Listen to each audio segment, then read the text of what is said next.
Welcome back everybody to another Knowledge Hub feature. Jason. Hello. Cyber security. Very relevant at the moment and yes. topical, yes. Source of immense frustration, not just to yourself, but a lot of owners of vehicles, other specialist centres like yours, and I'm sure employees of Jaguar Land Rover. Definitely. So let's dive straight in. What do we know about it? What about the Jaguar Land Rover attack? Yeah. So it happened on the 31st of August.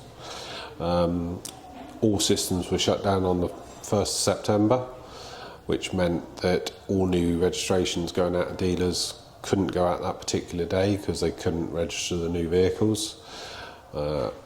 Pretty much instantly all software was taken down, so it meant all the dealers were stripped of their software, factories stripped, so you couldn't order parts, factories couldn't operate.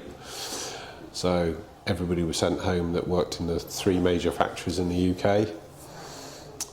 Still off now, as far as I know, all of them. We are the 1st of October. Yeah, so it's a month now with people all sent home, not being paid. And a lot of people that supply in the factory, small businesses that are supplying the factory with parts, they're all suffering because they're not selling parts, they're not getting an income. So it's a real big problem. Vicious circle. Big problem. Yeah. And unfortunately, it seems to be the world we're living in at the moment. We're hearing about more of these sort of things happening. We won't go into who's responsible or why because that's opening a can of worms. I don't think we want to. But it's relevant for us to be sitting here talking because you are a Land Rover specialist who order a lot of your parts and components for Jaguar Land Rover products. Yeah. How has it affected you guys directly? So we pay Jaguar Land Rover for particular software, one being Microcat, which is EPC. It's our parts catalogue, electronic parts catalogue. So you put the customer's VIN number into that system.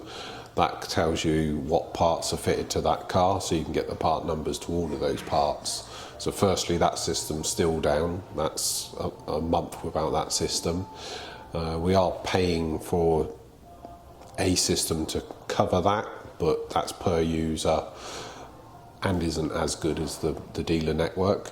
So that's one issue. And then the second issue is Jaguar Land Rover dealerships can't get the parts from the factory. So we can get parts that they have in stock at the dealership, but struggle to get the parts from the manufacturer itself. So that's a knock-on effect, means customers' vehicles aren't getting repaired. Our processes are taking longer to source part numbers than they would normally.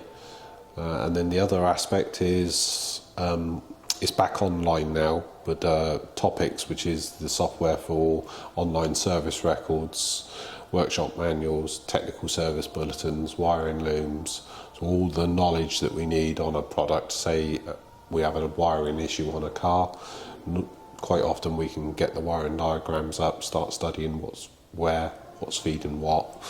That system was down, I think that was down for about 2.5 weeks. That's actually back up and running now, but so that's a knock-on effect as well.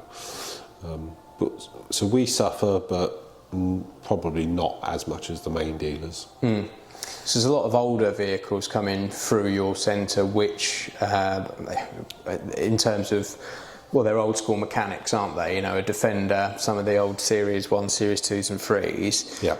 You don't need to plug them in. Don't need to plug them into software. We still use the Microcat to gain part numbers. Right, okay. I think the last time I actually used a parts catalogue was for a Series 3 Land Rover, which stopped in 1983. So I still have those parts catalogues for those very old vehicles. But yeah, everything else is on software. So even ordering some of the parts for those is still problematic? Still a problem, yeah. Right. Yeah. Okay, so I mean, there's not really too much that can be done about it either, because we are so reliant these days on systems. Systems. Yeah, I mean, it really does show how weak systems are. You know, if a big corporate company like Jaguar Land Rover can get hacked, that's crazy, really. It's a lot needs to be done to fix these issues because we rely on electronic systems now. So there's going to be a lot of people at home who have either opened their paper up and read about it, or seen the news online or heard about it, or they're a Jaguar Land Rover owner and they've been directly affected by it, who aren't aware of the sort of the intricacies of a modern day supply chain, who are probably thinking, how does this happen? Why has this happened? How can it be allowed to happen? What would have been, let's go back 20 years. Yeah. What systems and procedures would have been in place to service a car? 20 years ago, you'd have had a service book, not an online record, so we wouldn't have had an issue there. Most systems would have been in books, even 20 years ago, so you would have opened a parts catalogue or similar.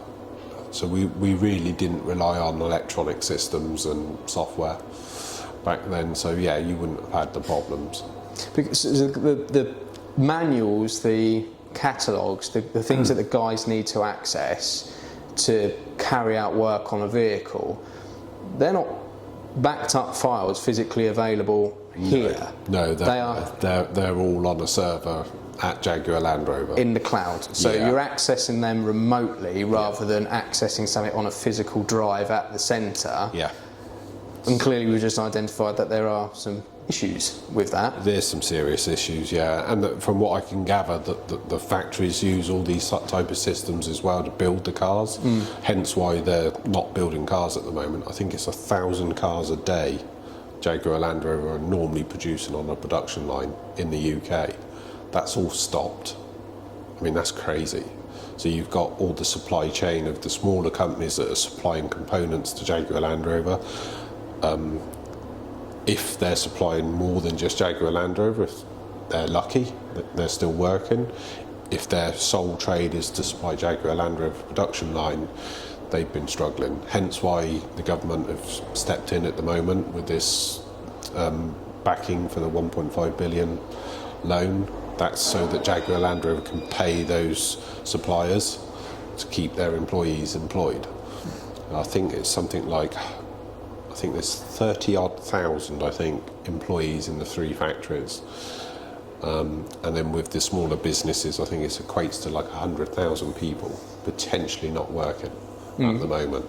I mean, I've seen the boxes in the parts area, and you've got countries from all over the world supplying parts and components to go on a modern Jaguar Land Rover product. It's a very deep rabbit hole we're sort of going down when it comes to these sort of digital supply chain and digital access systems. Yeah, I mean, I'm not computer literature. I don't really go into the ins and outs of it, but cyber attacking is such a serious business. I suppose it's modern piracy now, is the nearest way I would describe it, is really what they're doing, hacking into these big companies and holding them to ransom, basically. So, yeah, it's modern world we live in isn't as secure as possibly what it was 20 years ago. So what things, sort of contingencies, have Newbury 4 put in place to deal with it? Obviously there's a lot of, frankly, just waiting, I'm sure, until things come back. But there are things that you've done at local level. Yeah, to a local level. So we've paid a third-party companies for software so that we've got an electronic parts catalogue.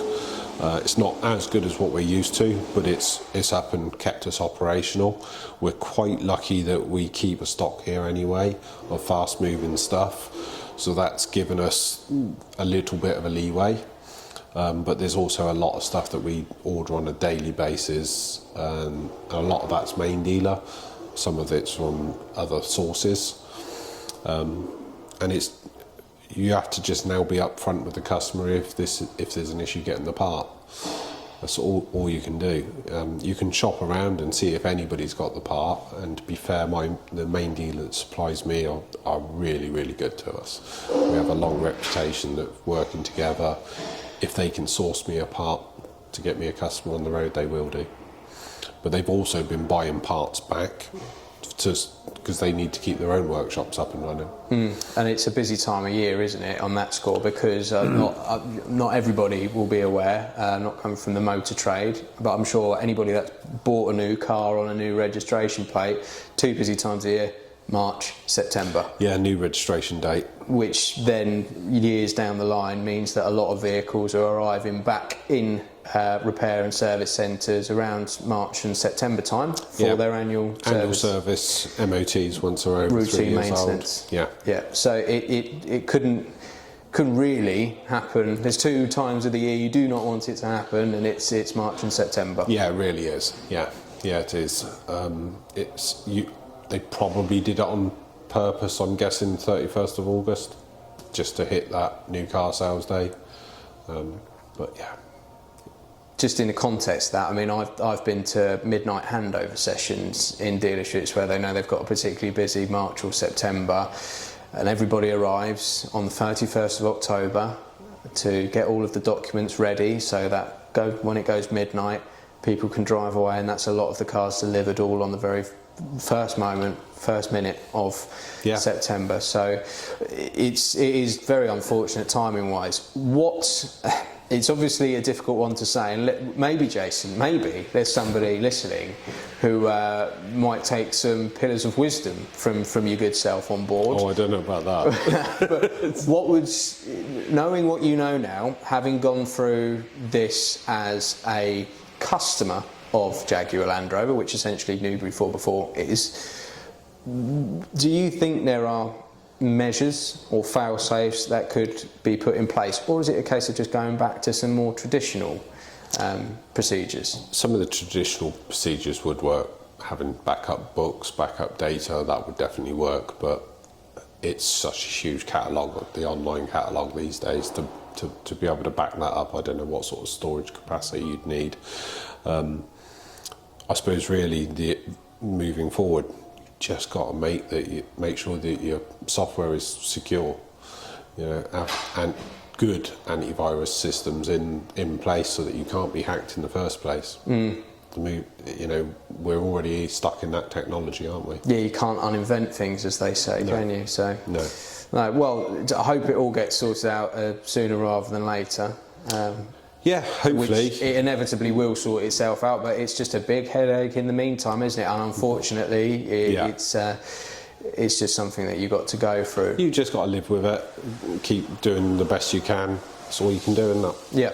Yeah, keep smiling. Keep going. Stiff upper lip and all that. Yeah, that's it. Right, well, Jason, thanks for explaining that one to us. There is a Knowledge Hub item on the Jaguar Land Rover cyber attack going live. If it's not live already, it will be live soon. Yeah, it should be hopefully later this week. So I can probably do this bit here again. If you want more information, some of the details about the cyber attack, please head to the link below. For all of Jason's articles, please use the link below to the Knowledge Hub. Jason, thanks very much. We'll see you again soon. Thank you. Cheers, Ben.